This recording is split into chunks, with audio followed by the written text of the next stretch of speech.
Hi, I'm Bailey Sweet. In part 1, we showed you the fast rise of the Hilltop Crips, the first homegrown organization in the Northwest. This group, and others like it, controlled the neighborhoods in the South Sound throughout the 80s and 90s, at the peak of the last crime wave. For the last 2 years, Tacoma has been on the top 10 list of the most violent cities in America again, and dispensary owners have become the biggest targets. But how did we get here? They say those who don't remember history are doomed to repeat, so let's look back where we left off.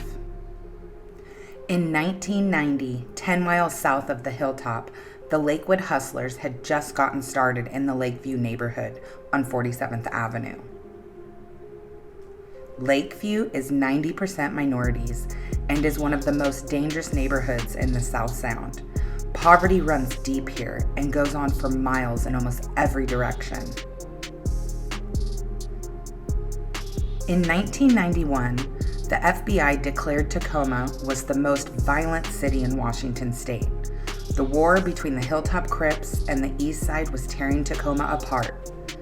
The Hilltops by this time were fighting with just about every crew on the East Side, which included Bloods, East Side Pyrus, and the original 44 Loco Boys.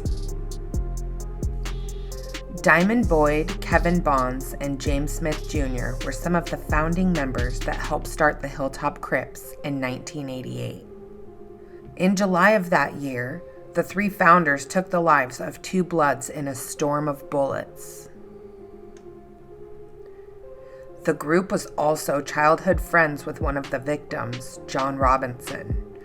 They already knew John because he grew up on the Hilltop and was friends with the OGs at one time. John Robinson even used to be a member of the Hilltop Crips until he and his boys had a falling out with the LA guys and joined the Bloods. The 3 original members were with 15 or 20 other Hilltop Crips when they spotted Robinson and Johnson. David Johnson had some words with Diamond Boyd before he left with John Robinson in his car.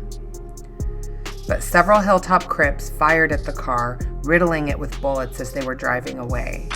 Police reported that they found over 40 shell casings at the crime scene, where both of the men lost their lives.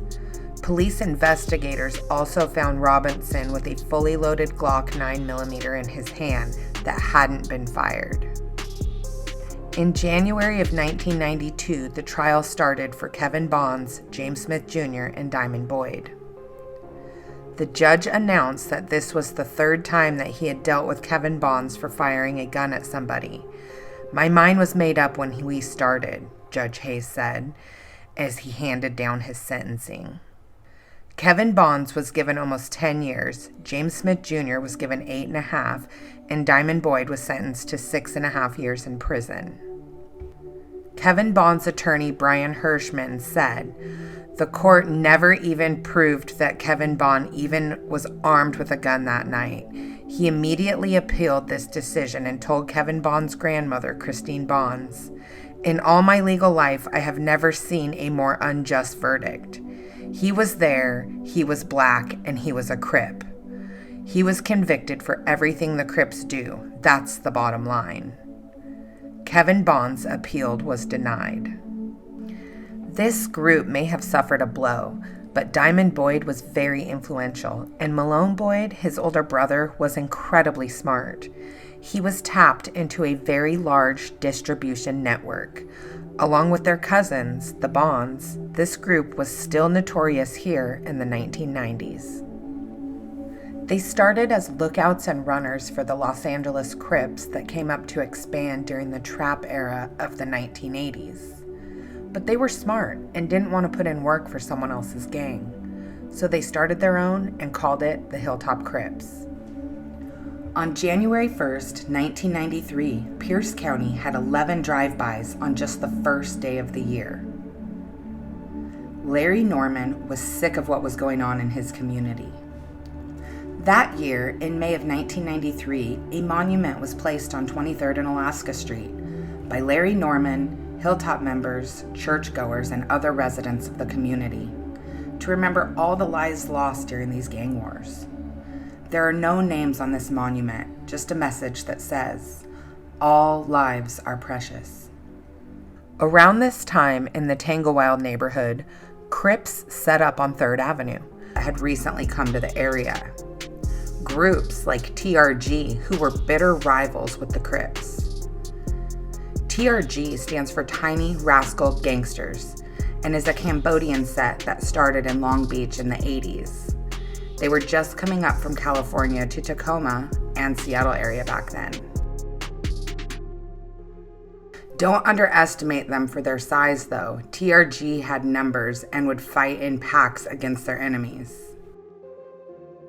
TRG is the largest Asian street organization in America, with an estimated 12,000 members, and their colors are red and gray.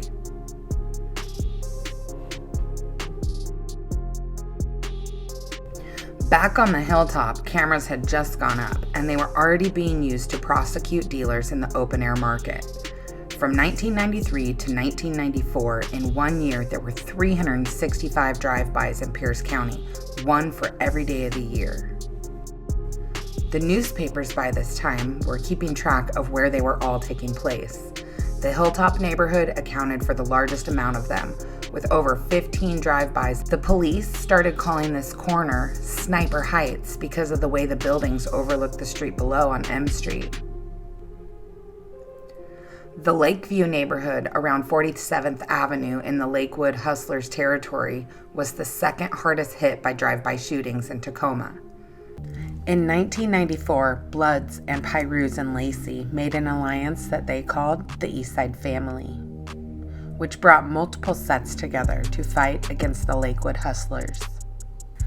On April 9th of 1994, a man was leaving a house party in Tanglewild at an apartment complex on 3rd Avenue when several rounds from an assault rifle flew by his head.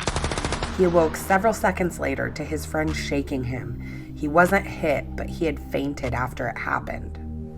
On April 13th, 1994, just a few days later, a family's home in Lacey was struck by gunfire when several rounds were fired into the house of a Deuce Block member while his family was sleeping.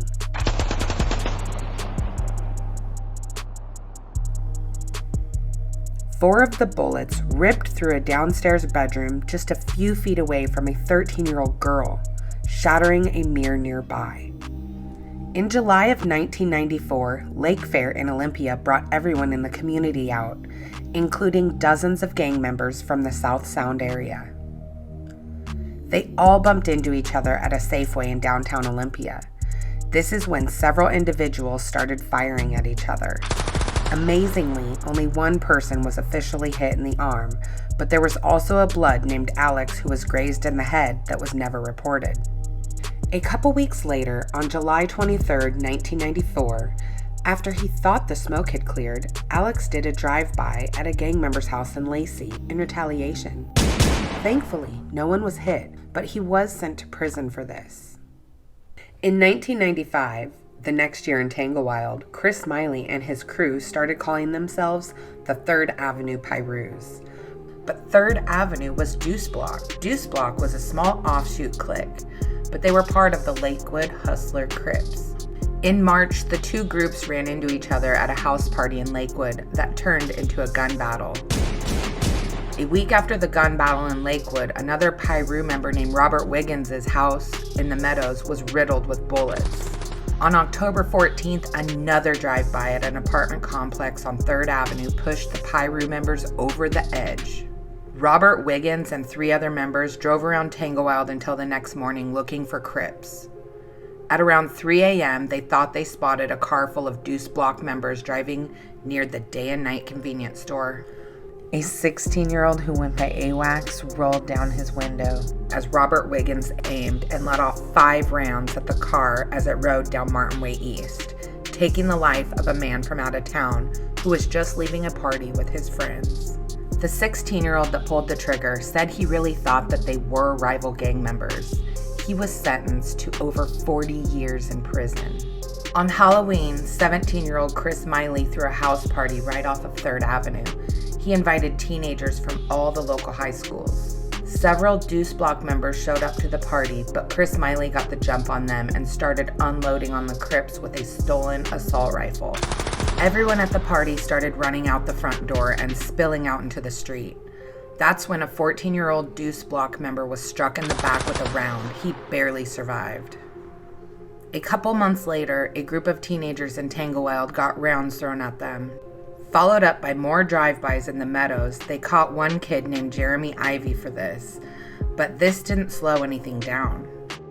In 1995, 16 high-ranking Lakewood hustler Crips were charged in a number of crimes, in a massive sweep that took place in the Lakeview and McCord neighborhoods.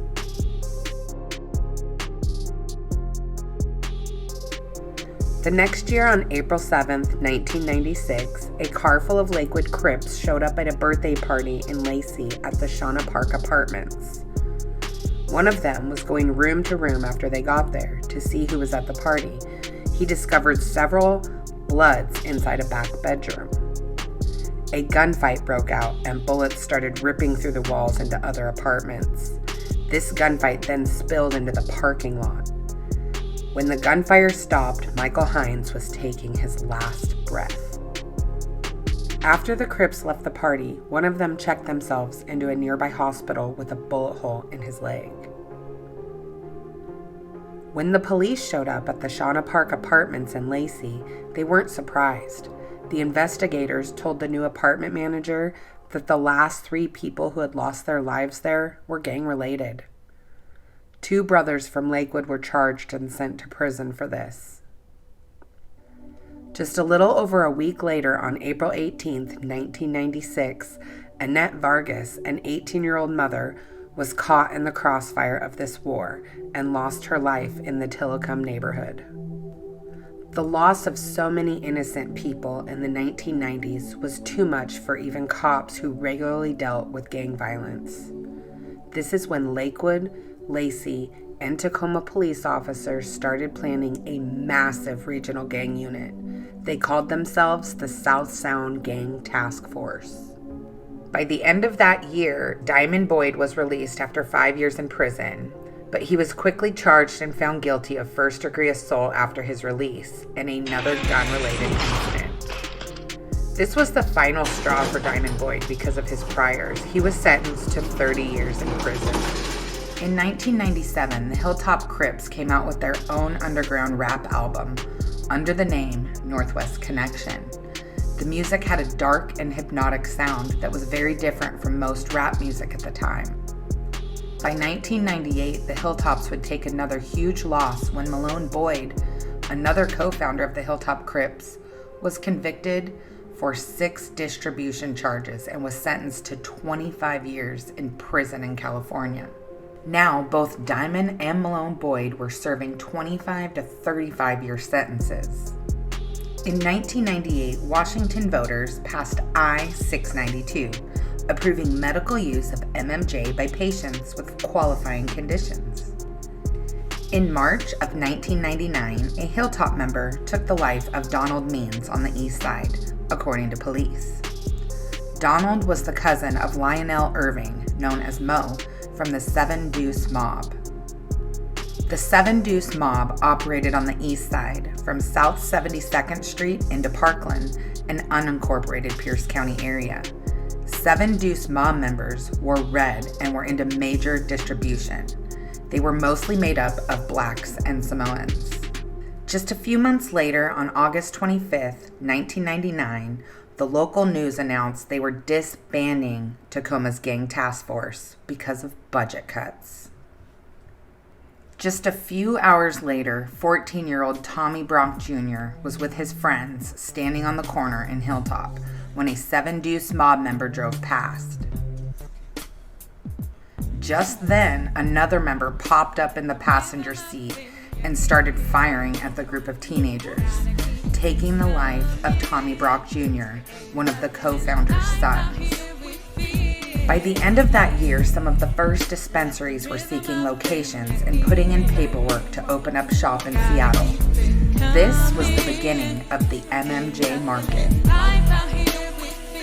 It's the days like these that be making us players look back and reminisce. Drop my top, get the bricks, get up in the mix. I always push one up before I leave the pad and grab my food out of the freezer to compliment the sativa. It's a retriever, sitting no one's inside. Rolling my brew was so cold I had to check and see if it was frozen. You are chosen, but all of y'all gets called. Some go off to college, some stay broke, but some of us don't. Fuck no, I'm moving too swift for the law. Keeps my mouthpiece in their ears, there ain't nothing I can